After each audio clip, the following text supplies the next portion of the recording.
Vamos a presentar a nuestro invitado, el profesor senador José Carlos Bahía. José, bueno, felicitaciones, bienvenido. Gracias por la invitación, un gustazo estar acá. Bueno, contá el safari que era que iban al Parque Kruger. No, a mí, a ver, vos sabés que me vino una idea a la cabeza enseguida horrible, que es todo el episodio de este hombre, del rey de España.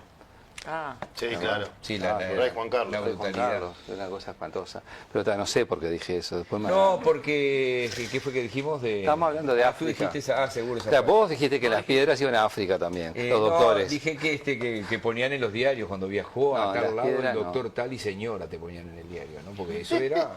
Sí, claro. No, le daba estatus al pueblo. Le daba estatus, era el médico que ponía el mismo tipo, ponía el aviso. Ah, está bien. No sé. En el tiempo además que los médicos, 10 de cada 10 médicos eran médicos, no médicas. Claro. 10 de cada 10 médicos. Claro. Sí, En fin. La época. Pero hay que tener cuidado. Vamos a decir, se fue todo el mundo. Hoy de mañana, por ejemplo... Hipérbole, es como si todo el mundo está diciendo que no es literalmente todo el mundo. Es algunas personas. No, va a decir sí. mucho. Sí, pero cuando te dicen se fue todo el mundo es totalmente falso. Y en Montevideo debe haber 500.000 personas que no se quedaron 2 días en La Paloma en su vida. Mira lo que le digo. Felizmente tu generación ya ha ido, los que pueden, ¿no? Ha ido 2, 3, 4, 5 veces a Europa. Lo que nosotros empezamos a hacer a los 30 y pico, 40 y pico, con la canción de fondo Rasguña las piedras. En fin. Sui generis. Sí, terrible canción porque quiere arrancar de la tumba a la mujer. Porque hay gente que no sabe lo que dice la letra, ¿no? Búsquenla ahora y pónganse a buscarla. José Carlos. Designado ministro de Educación y Cultura. Sí, designado exacto. ministro de Educación y Cultura. Vamos a arrancar fuerte, me dijo Fabián. Arrancá fuerte, me dijo Fabián Carlos. Qué fuerte. Yo tengo muchas preguntas. Bueno, las va a hacer todas y ella también tiene muchas. Muchas. Clark Kent también y Malcolm también. Cuando asume Tabaré Vázquez en el 2015, hay quien dijo... En la última presidencia. En la última presidencia, que ponía a María Julia Muñoz para poder lidiar con los sindicatos y puso a Filgueira y a Mir ahí para poder sacudir un poco la educación, cuando en realidad el ministerio se llama de Educación y Cultura, pero la rectoría de la educación está en la terciaria con la autonomía universitaria y en la inicial, primaria y secundaria en el Consejo Directivo de la ANEP. ¿Hay que hacer algo para que el ministerio pueda tener un poco más de incidencia? ¿Cuál es tu pensamiento con respecto a eso? Yo me imagino que la incidencia tiene que ver con la orientación. ¿Por qué? Porque bueno, la Constitución es clara, tenés la potestad de autonomía técnica máxima en la ANEP y en la universidad. Por lo tanto, el rol de un ministro de Educación, el que fuera en cualquier tiempo, es de articular, de coordinar y, digamos, generar las líneas políticas generales. Yo lo que no me imagino, o por lo menos lo que creo que no va a suceder, es tener, digamos, una situación discordante en las líneas grandes entre la ANEP, que es lo que le compete al Poder Ejecutivo, y el Ministerio.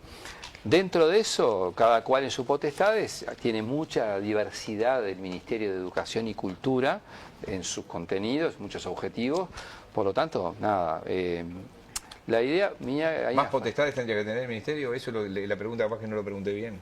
No, lo que pasa es que primero no puede respecto a educación no puede tener más porque la Constitución por eso digo, había que modificar, obviamente. Lo que pasa es que, a ver, yo lo que me imagino mucho es la actitud política. ¿Para qué se llama educación y cultura si no tiene nada que ver con la educación? Bueno, viste cómo la construcción del Uruguay en algunas cosas es atípica. O sea, nosotros no existe una comparación así fácil que vos tengas toda la educación media, terciaria y primaria en un ente autónomo separado. Generalmente son los ministros y los ministerios.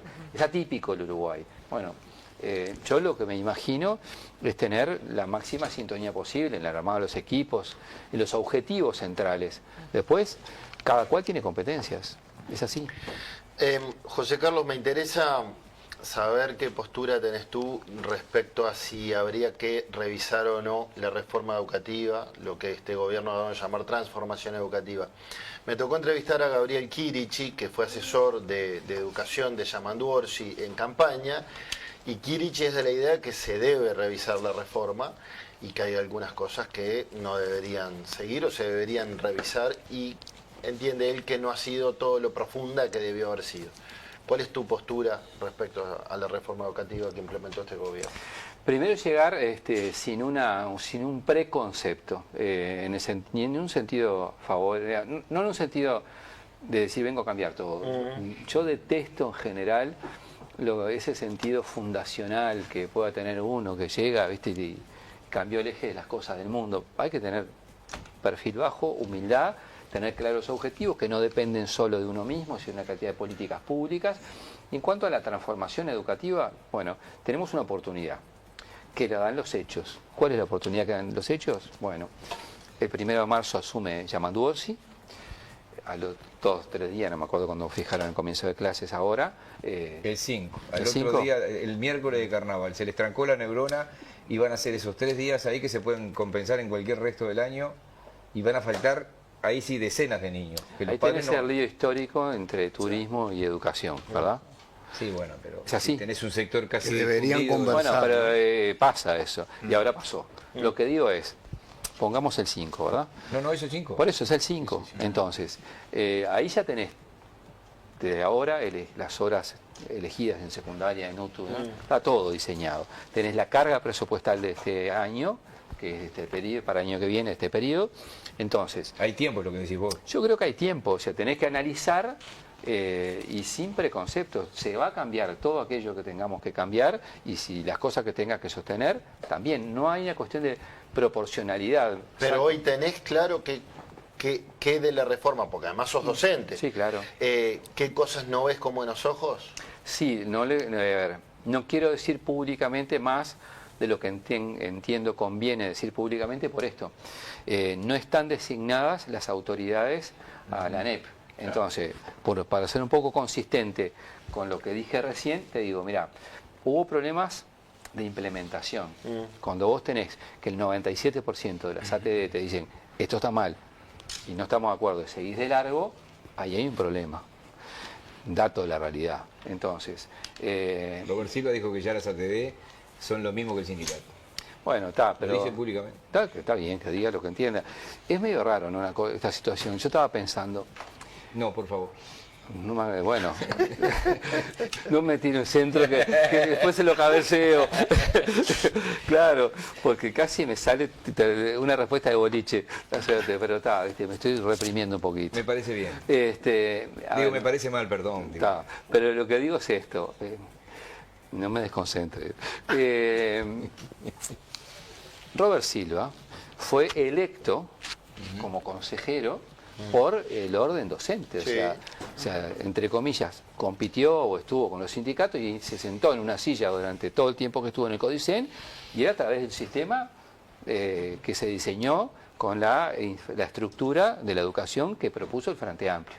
Por lo tanto, lo que no tenés que llegar, en mi opinión, y no te querés poner los problemas antes que vengan, es con preconceptos. Entonces, desde ese punto de vista yo creo que, digamos, por ejemplo, se puso como un antagonismo entre aprendizaje por competencias y aprendizaje por asignaturas.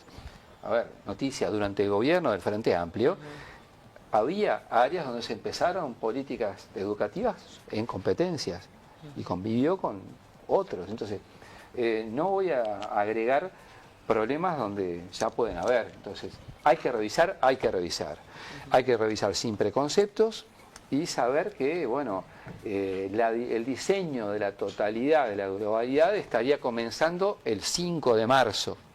Por lo tanto, ahí va a haber un tiempo para dar participación de opinión y para tomar decisiones políticas. El Frente Amplio propuso el plan 2006, o sea, el año siguiente que comenzó el primer gobierno del Frente.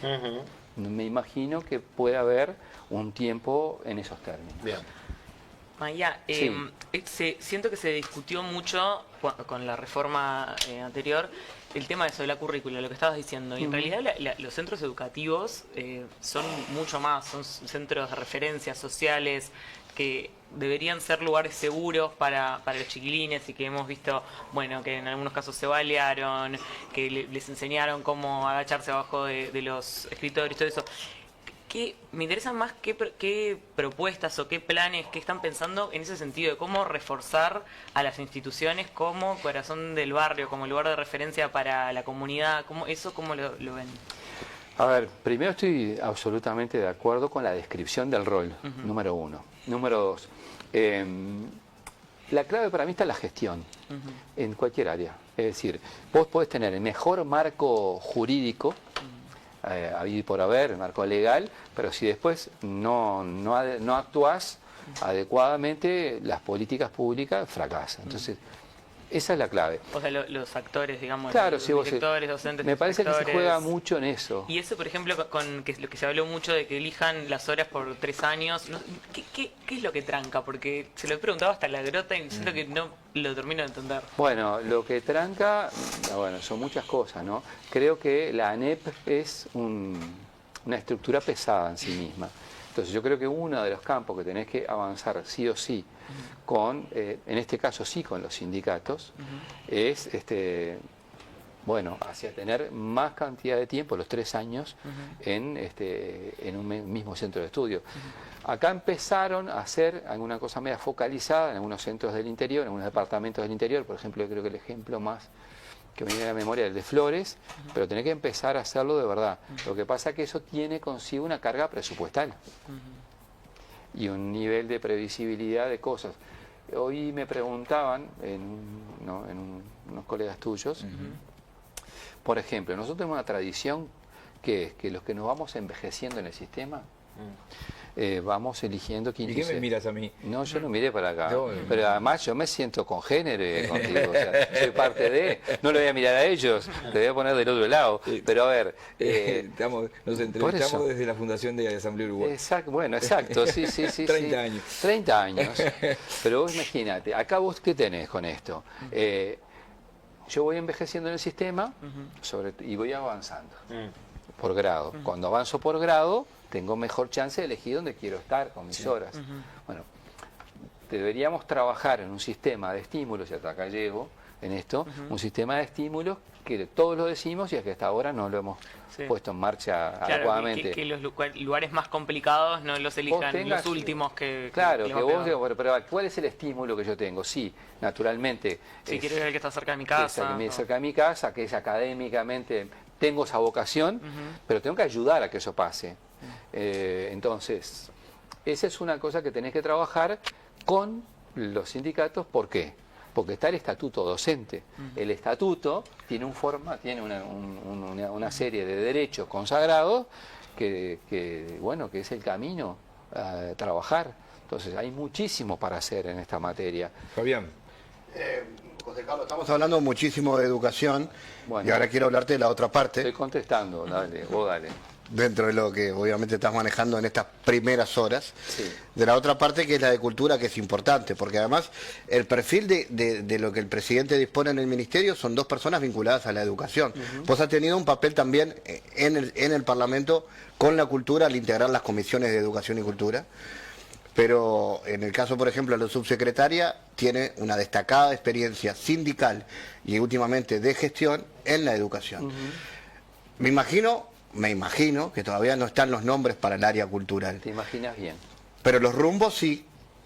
Y hay una definición concreta en cuanto a rumbos en lo que tiene que ver con una política cultural, porque no es menor.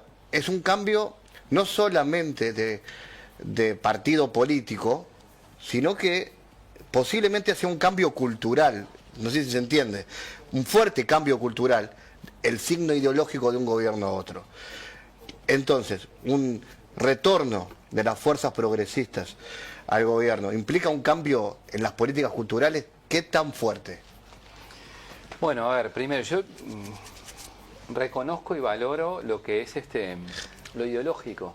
¿Por qué? Porque no creo en la neutralidad y en que las cosas son inocuas y ya todo. No, yo en eso no creo y creo que cuando vos tomás decisiones políticas tenés orientaciones. La orientación básica nuestra obviamente está en el programa del Frente. Las cosas que tengan competencia directa con gestión y que sea propia del Poder Ejecutivo, y bueno, ahí... por ejemplo, yo me imagino haciendo un trabajo territorial y articulado fuerte con el interior, con direcciones departamentales de cultura y con organizaciones culturales de todo el país. Segundo, creo también que tenés que verle la perspectiva, entre comillas esto que voy a decir ahora, económica y de desarrollo de la cultura. Todo lo que sabemos algo de esto, sabemos que, por ejemplo, la industria del audiovisual es algo que comenzó hace un tiempo. Pasamos por, yo me acuerdo, en 2004, que había dificultades por razones económicas del país para cubrir la cuota de Ibermedia, que en esa época eran $130.000. Pasamos el primer presupuesto que comandaba Danilo en ese gobierno y pasamos, alguien me va a corregir seguro, pero ponerle a $1 millón de asignación en eso. Y además fortalecimos, por ejemplo, el área teatral con el Galpón y otras organizaciones, pusimos en marcha la extensión del Sodre por todo el Uruguay, pusimos en marcha, digamos, salas de teatro en el interior, o sea, la ley de cine. Bueno, la decisión de Boca mismo en el Sodre fue Muy fuerte. Gobierno de Mujica. En Boca, a ver, vamos a esperar que nos corrija la audiencia, por lo menos a mí. Creo, no sé, no estuvo en el primero. No, de Vázquez, estuvo en el de fue Pepe. con Mujica. Llega en segunda Pepe. gestión con Sí, sí, Bueno, sí. mejor la continuidad entonces. Es decir, fue un dinamizador muy potente. Entonces, la ley de cine estaba haciendo referencia a la primera versión que tenemos del año 51. Yo creo que ahora que tuvo ajustes, se creó una agencia y demás en el presupuesto, pero es una política pública a llevar adelante fuertemente. Entonces, hay un enlineamiento programático que es, por un lado, llevar a los territorios y por otro lado, darle potencialidad a las industrias culturales como concepto. Y además, insisto, me acuerdo que hace años había que poner una cuenta, se hablaba siempre de una cuenta testigo que calculara cuánto era el aporte de la cultura al Producto Bruto bueno, Interno estaba el libro de Uruguayo. Skolovich, ¿te acordás? Claro, la cultura da trabajo, que fue un relevamiento muy bien hecho. Y además yo tengo una referencia, no yo, todos nosotros, de lo que significó Gonzalo Carámbula en estas líneas. Muy importante. Que logró abrir el juego En la intendencia y después en el gobierno. claro, en gestión y además en la mirada. O sea, había una bancada en esa época, antes que entrara yo al Parlamento, Sí. de legisladores que defendían la cultura como una actividad integrada a la sociedad. Y tenés grandes gestores, ¿no? Pienso en Gerardo Greco, por ejemplo, que hoy está trabajando en el exterior. En el Color, nada más ni nada menos. Nada Julio menos. Boca. Sí, sí. Sí, no, es una de las referencias, sin Sí, duda, Gerardo. Gerardo Sí, estuvo en el Solís y estuvo en el Sodre. ¿No? Claro, hay gente Quería con- preguntar cómo hacemos y por qué se ha dado el hecho, cómo podemos mejorar el hecho de que chicos que de sexto año de liceo pasan a facultad no tengan comprensión lectora y que su léxico esté limitado a 250, 300 palabras. Bueno, es una pregunta dura esa. ¿En qué términos? Yo creo que eso hace a la mejora de la calidad de los aprendizajes, ¿no? Las estadísticas a veces te pueden dar mejor en cuanto a la cantidad de egreso, pero después de un subsistema al otro, salvo el de primaria, que no tiene casi a quien decirle, más que inicial, todo lo demás tiran la mochila para atrás. Entonces, entiendo que en respuesta concreta, las transformaciones que te permitan mejorar los aprendizajes, tenés que pensarlas en más de un periodo de gobierno. Los que saben mucho de esto, yo he leído a muchos, ¿no? Pero, por ejemplo, me gusta citar a Martín Pasturino, que es un tipo que ha leído mucho, y Martín te dice que, bueno, que para sentar bases de verdad, que en países que han sido exitosos en materia de transformación de los sistemas educativos y resultados en los aprendizajes, te lleva 6 años. Entonces, claro, yo no voy a llegar con la administración del frente abriendo el paraguas antes, ¿no? Porque no se pero es trata de real, eso. porque además hay programas que a mí Es un proceso. me pueden acusar de Enrique el Antiguo si quieren, ¿no? En quinto y sexto de cualquier orientación, aunque sea derecho, ¿hay idioma español hoy? Yo creo que no. En idioma español. Hasta tercero, creo. No sabría Hasta decir. tercero. Idioma español había. Entonces, en mi época había hasta tercero. Hasta tercero. Hay italiano de repente después en ya quinto y no hay arrancaba idioma el español. igual. Italiano no hay hace No, mucho. bueno, no hay hace mucho, está bien, menos mal. Digo, me disculpe la colectividad italiana. Son unos cuantos millones, pero te sirve solo para el Fiumicino y para Florencia, Milán, Turín y 5 lugares más. pero no hay idioma español. Sí, sí, es decir, insólito. yo tengo compañeros periodistas que... Hay literatura. sí, está bien, pero... No es lo mismo. No, pero no es lo mismo. Y hubo un momento, y lo hablábamos con Daisy Iglesias el otro día cuando ella denunció lo del magisterio, es decir, que llegan a los institutos normales con dificultades de lectura, y que hubo un momento que hasta García Márquez dio su aporte de que la ortografía no importaba, y ahí hubo toda una intendencia ideológica de que no había que corregir las faltas. Entonces todos tenés un supermercado que ponía bajo la carne, un cartel con letras de 1 metro de alto. Me pareció una película de porno y era seguro. O exploto el verano, te pone Crónica, ¿no? Sí, a ver, entonces nos asombramos, pues, porque corriente ojo, que tengo pedagógica gente que me dice lo que dice Bambino, que está bien, no es el caso Bambino, que se quejan de que esto y que lo otro, pero a la hora que lo apretás de preguntarle qué es una palabra grave o ya no tiene ni idea y no le importa, y además sabes que no, entonces callate, no reclames nada. Mira, lo que pasa es que yo creo que hay que mirar problemas estructurales que tenemos hace años. Obvio. Yo le pregunto a usted, a ver, ¿cuántos años hace que tenemos memoria que tenemos la industria sin chimenea de las clases particulares? No sé, Sí, sí. 50 Décadas. años. Y sí, o 60, 50. si las academias de banco cuando yo era niño estaban en cada esquina. Claro. ¿Está? Entonces, Academia de banco para aprender matemáticas y máquina de escribir. Y la estilografía. yo lo que te digo, si tenés un problema Imagino que- estructural, entonces, si vos llegás pasando cuentas y no mirando que tenés temas estructurales, ¿cuántos años precisamos para tener un manejo fluido, por ejemplo, del inglés? ¿Hay equivalencia con la cantidad de años que tenemos clases de inglés? ¿Hay condiciones, generamos condiciones para que los aprendizajes sean efectivos? Entonces, para mí la clave, públicos no. para mí la clave es la gestión. Claro. Es la gestión. Entonces, Hablando de gestión, perdona que te interrumpa, me llegó un mensaje de una televidente, me recuerda a nuestra compañera panelista Daniela Bouret, Sí. también ha sabido gestionar, ¿no? Sí, Laudelar, el Solís. claro, a ver, hay avances muy importantes. O sea, yo creo que en materia de educación, las políticas, me tranqué, perdón. Políticas públicas. Políticas Sí, públicas. Me van a agarrar lo de No, SINTV, me van a no, agarrar. Si Pero, levantás el centro te agarran, obvio. por eso te lo tiré yo solo, además. Te sentaste solo en la pelea. Bueno, tanto no. Me sacan el timbre y no puedo. me ha tirado un centro tras otro este hombre de que llegué. Pero lo que Es fin digo de es, año. Es la época del ¿es año. fin de año? Claro. Sí, sí. Es diciembre. Además vos pareces un tipo serio, pero sos un tipo con humor. ¿no? Tengo bastante humor, me acompaña mi vida el humor. Pero perdón que te saque Sí, me sacaron, del él me jolgorio, saca, te voy a pinchar un él me poco. saca. Cuando decís tema de gestión, estás diciendo algo que para mí nunca se animan a decir los de educación, que hay buenos y malos profesores. Y claro. Porque está claro, pero Y- digámoslo así, porque pero es y como ahí- que... pero no lo dicen, los ¿Cómo que no lo docentes son dice? Pero no hace pobrecitos falta- pero y no- perfectos pero y no las hace falta maestras. decirlo. No, hace mucha falta No. decirlo, porque parece que si le subís el sueldo a todos, son todos perfectos. Y en realidad vos, uno que fue alumno, se da cuenta que un año aprendió perfecto matemática y al otro año Tal cual. no aprendió nada. Y Tal yo, cual. y mi casa estuvo igual, y yo comí Sí. desayuno todas las mañanas, y no sufrí violencia. Y un año aprendí, otro no. Y eso no lo dicen mucho. Siempre es como, no, los docentes somos los vocacionales, pobres, nosotros que estamos con los chiquilines. Y decir problemas de gestión no es lo mismo que decir hay buenos y malos. ¿Qué se hace con eso? Bueno, hay cosas que no la podés solucionar porque es la condición humana, ¿no? Sí, sí. Es la actitud y es la vocación con La que vocación. con la que vos Claro. encarás las cosas. Es así. Y el tema es que el sistema tiene que mejorar para que digamos, Depurar la a los malos evaluación profesores. sea, digamos, con garantías y efectiva.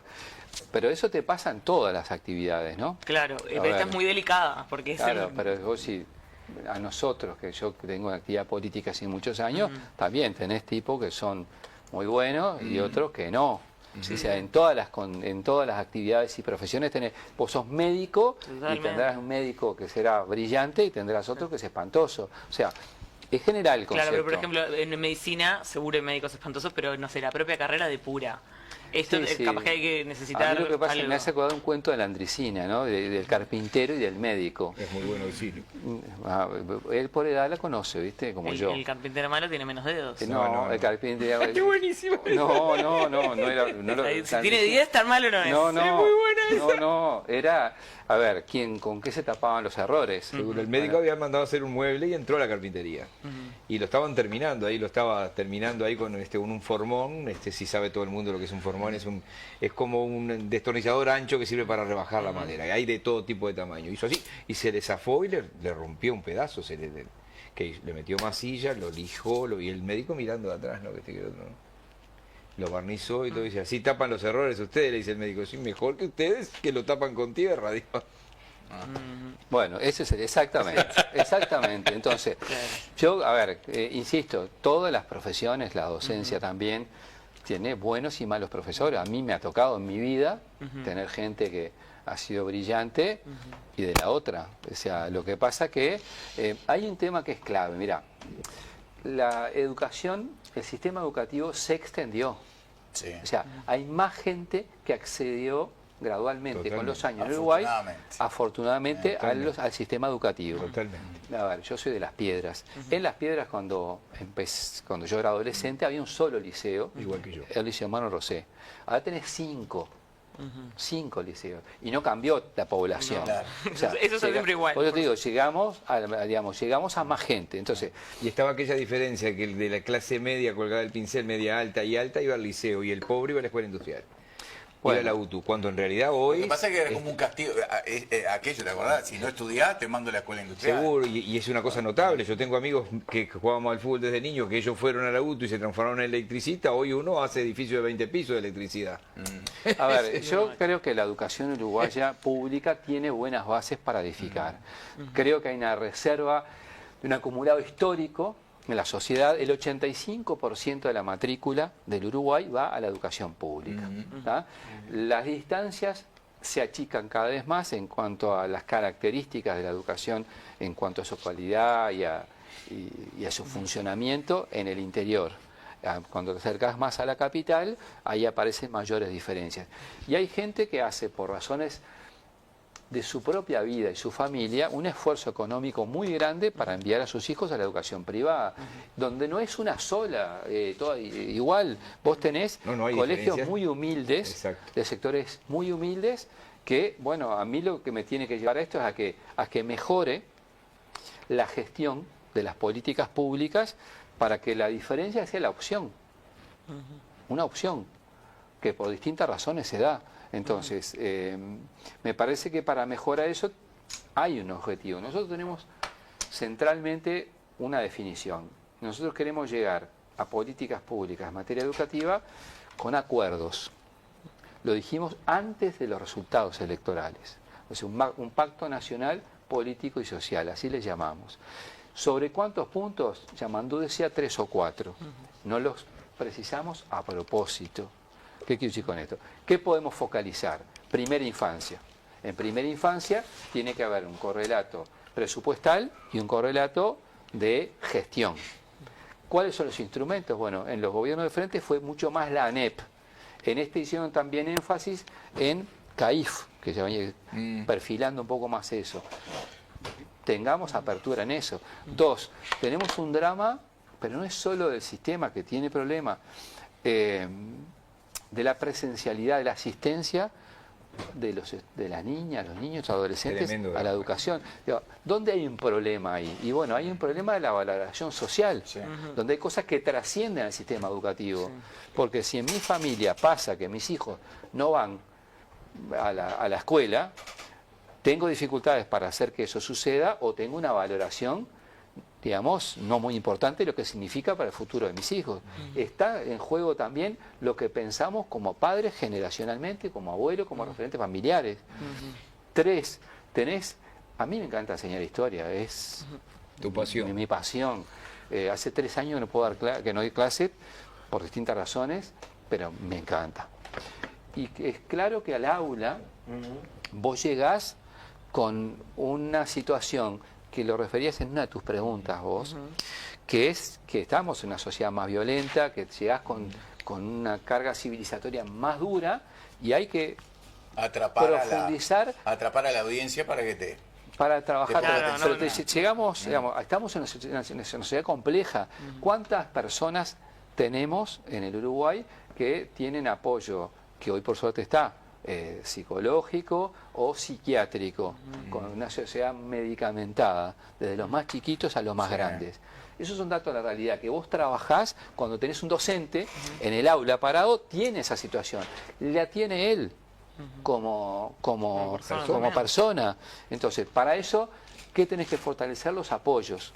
Lo estamos inventando, no hay hoy instituciones en la educación con profesionales, psicólogos, los hay, porque no queremos inventar la rueda. Lo que apostamos a que esto, fortalecerlo. Y qué difícil que va a estar para el 6% más 1. Sí, claro. Porque el PBI, cuando se reclamaba eso en el 2005, el PBI eran 15.000 millones de dólares. Y hoy son 70.000 millones de dólares piso, y se reclama el 6% más 1 de ese PBI. Esa es la meta. Esa es la meta. Lo que se sabe es que lo que criticaba el gobierno saliente, capaz que con derecho de un déficit fiscal importante, hoy está en el mismo lugar. Y como dijo el ministro que llega, salieron preocupados ayer del ministerio. Salieron preocupados. Nosotros queremos tener un estado de situación sólido. ¿Qué quiero decir con esto? Todavía no, por lo que yo sé hasta ahora, ¿no? Todavía no tenemos las famosas carpetas de cada ministerio con los informes. Una vez que estén, ahí vamos a empezar la transición que he tenido. ¿Tenés previsto? ¿Hablaste ya con Da Silveira? No, me mandó un mensaje ayer, yo le contesté esto que estoy diciendo y agradezco además el gesto de Da Silveira, de Ana Ribeiro, que de Las Piedras, como yo. Sí, y además profesora de historia. Profesora de historia, de Mariana Weisten también se pusieron a disposición, pero lo que les transmitía es, para tener un, digamos, más sólido trayecto de transición, tengamos la información que el gobierno oficialmente le entrega a secretario y prosecretario próximos, y a partir de ahí iniciamos. Pero, a ver, tenemos que saber la hondura del déficit fiscal, los compromisos económicos y financieros hacia adelante. Hay un costo primario gigante, pero que lo tiene hace 50 años el país, siempre decir, pago de las jubilaciones, de las pensiones, pago de los funcionarios públicos, pago de intereses de deuda, y que eso creo que anda como en 20.000 millones de dólares al arranque, así nomás, ¿eh?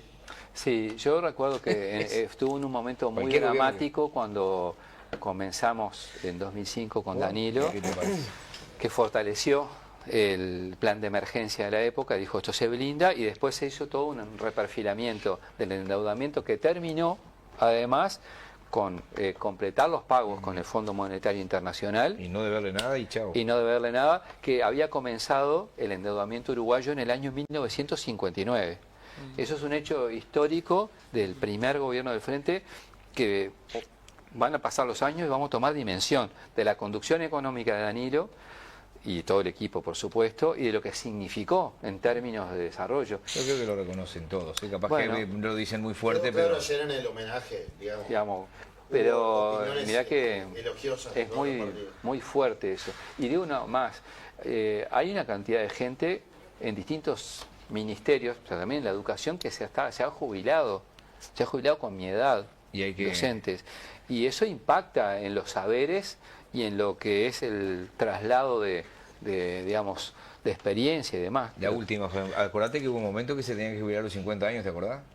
Que era un espanto. Sí, ahora yo tengo un amigo mío, muy amigo, que se jubila ahora en febrero, y el tipo está hiperproductivo, pero colapsó en el sentido de que Se entregó. dijo, no, prefiero tener una vida distinta. No, la pregunta última. concreta, José Carlos, porque yo Sí. partí de la idea del estatus actual del ministerio, que es un ministerio de educación y cultura, pero también escuché en la campaña electoral la posibilidad, una idea, de que en algún momento se pueda separarse y que haya uno de educación y uno de cultura. Sí. ¿Eso está en la agenda? Yo, respuesta muy personal, yo no lo veo. Pero capaz que mañana Yamandú y el equipo dice arrancamos pastelado y se arrancará, pero no lo veo. Se está también como una idea central, por ejemplo, ver la posibilidad del Ministerio de Justicia, Sí. porque hay toda otra parte que no nombramos del Ministerio Que está tiene en que el ver, MEC. está vinculado Sí, la al Fiscalía Servicio de de- Justicia, al Servicio de Justicia uruguayo. Sí, Entonces, Sí, eso Sí, vos podrías queda tener- como descolocado, Totalmente. fiscalía en... Claro, en- entonces es un tema delicado porque dentro de la pirámide jurídica, es una bestialidad como lo dije capaz, pero la estructura institucional del Uruguay, No, pero está bien, se entiende, digo. de algún lado, entre comillas, lo señalo, tenés que colgar las estructuras institucionales. Bueno, hoy está en el Ministerio de Educación. No tiene que ver con el sentido general del Es más Ministerio de Educación. administrativo. Es administrativo protocolar. y no tiene injerencia política. Bien. Tiene que haber, sí, una referencia institucional. Te agradecemos por hoy, nos vamos a reencontrar. Sabes que contás con el programa por todo lo que se viene, así que un gusto, José Carlos. Bueno, yo les agradezco la oportunidad y bueno, que terminen bien el año. Igual tú, Que lo empecemos mejor todavía. Exacto. El profe Perroni, dice Esteban Perroni, que se jubila de la universidad también, dice, se va a controlar que se toque el himno, ¿cómo fue? Me pone en... aguantame 10 segundos porque es muy gracioso. Dale. Se va a controlar que se toque el himno nacional en los espectáculos públicos los días feriados. Yo creo que del cine habría que sacarlo, porque el único nuevo que se para soy yo. Bueno, yo estoy un poco deshabituado, pero bueno, tomaremos en cuenta. Muchísimas gracias. Bueno, gracias. Gracias. Y